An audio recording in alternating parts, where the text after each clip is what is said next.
What's going on, guys? It's Mirwin. Today we're going to be talking about one of my top albums from 2023. So if you guys haven't been watching the YouTube channel, we're doing a video for each of my favorite albums from 2023. Today the album we're going to be doing is Austin from Post Malone. So if you haven't watched any of the past videos for all the other albums, we kind of talk about what I like, what I didn't like from each of the albums, and some of my favorite tracks from each of the album. So we're just going to get straight into it today. So some of the stuff I liked from this album. Post Malone, last year, or I guess 2 years ago, he released his album, was it 20 Carat Toothache? I forget even what the album complete title was. I'll kind of look it up here because I got it up. 12 Carat Toothache. So kind of giving a little backstory going into this album, I was a little disappointed by that album. I think most people were. I think most, especially Post Malone fans were. There were probably just, a couple songs that really did well on, just streaming wise, TikTok. Didn't really have as many of the big hits, which Post Malone has a ton of really crazy big streaming hits. So I think most people kind of were a little disappointed by that album, me included. So I was really interested to see what direction he would take for this album, kind of rebounding off of that. And I was pleasantly surprised kind of with the sound he went and the direction he chose to take.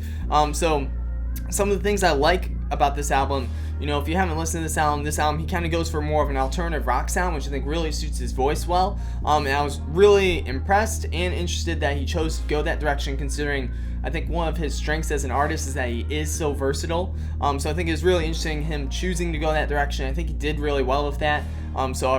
That was something I really enjoyed about this album, just that, we've heard him kind of do that sound on a couple songs and kind of sporadically throughout albums and stuff, but not really dive into that and really do a whole project around it. So I thought that was really dope. Another thing that I really like, kind of again complimenting that, or makes sense kind of, that being said, this was a really cohesive album, and probably in my opinion the most cohesive Post Malone album in his discography. I think, again, reason for that is purely just, he really honed in on, I want this sound, this production throughout the whole thing. You think about, like Stoney, or Beer Bongs and Bentleys, Hollywood's Bleeding, where, there's a lot of variation in production. Yes, it's still cohesive, but there, it's not like, there's one sound or, one style specifically. So I think that was really cool. Just, again, seeing him kind of attack that and approach it that way. Again, something I really like about this album, if you've listened to it, really good. You just throw it on and listen to it. Definitely, something where, all the songs are good. I think something I heard kind of someone talking about this album where, I think a lot of our discourse on albums and music and just entertainment today is it either has to be great or bad, and there isn't really a middle ground, and if it's middle ground, then we push it to bad. I think this is an album where, yes, it may not be Post Malone's best, but it's definitely not bad, so it's definitely one of those where it's this is just a good album, which I think, again, we don't really allow artists to make, this is good, anymore. It either has to be great, and if it's not great, then it's bad. So I think that's something I really enjoy about this album, really enjoyable, not really any, we'll get into some of the stuff I didn't like, but definitely some really good songs on there. We'll talk about those later. But some of the stuff I didn't like, I think, like I said, again, pros and cons. I think one of Post Malone's biggest strengths as an artist is that he is so versatile. So I think, it would have been cool to see him maybe bring a little more of that versatility into this album. Maybe not necessarily in the production side, but just I think, a lot of songs, maybe just the tempos, or, maybe we do some songs that are more stripped down. I think there aren't really a ton that are super stripped down, but I think those could have fit well in the album, mixing it up and such, kind of going more, maybe just guitar in him or piano in him. I think that would have been cool to do. I think looking at the track list, it's pretty good. I think, it's 17 songs, just around 50 minutes.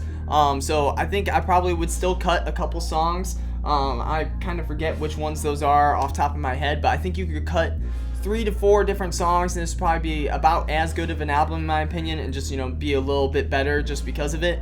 So I think you could cut a couple songs. Again, just kind of talking about, I think this is a really good album, really solid. Again, there's maybe nothing that isn't, new or inventive. It's definitely, there are other artists that have this sound. But I think, it was really cool hearing Post Malone specifically kind of do this and attack that sound. So that was really cool. Overall, within the midst of his discography, this is probably my second least favorite Post Malone album, maybe third. Now that, I maybe have more time to listen to it, definitely better than, 12 Carat Toothache for me. I think, maybe Beer Bongs and Bentleys could be you know, maybe a little bit competitive there, just because I love Stoney and Hollywood's Bleeding so much more. But you know, still, like I said, really good album. You know, lots of stuff. If you like, you know, if you like are a Post Malone fan, I think you definitely should check the album out if you haven't, or if you have heard songs from him, definitely encourage you to check it out as well. Just, you know, there's definitely a couple songs in there I think you would like. Look at some of my favorite songs. You've got Overdrive, Landmine, and Chemical. I think all those three are probably the best, and like I said, they're my favorite. I think Chemical was like decently big, but definitely not compared to his standards of, you know, what a big song would be. I think that one could have been a lot bigger if, you know, like I say, so many other variables, but, you know, the right moment, marketing, all that stuff. But definitely a great song. Got, you know, nice, really good vibes, like summer song, really good. But overall, really great album. Definitely one of my favorites from this year. Like I said, we're going to be doing a video for each of my favorite albums from 2023, so we got a bunch more coming. Make sure to hit that like and subscribe button so you don't miss it. Thank you guys for watching. Peace.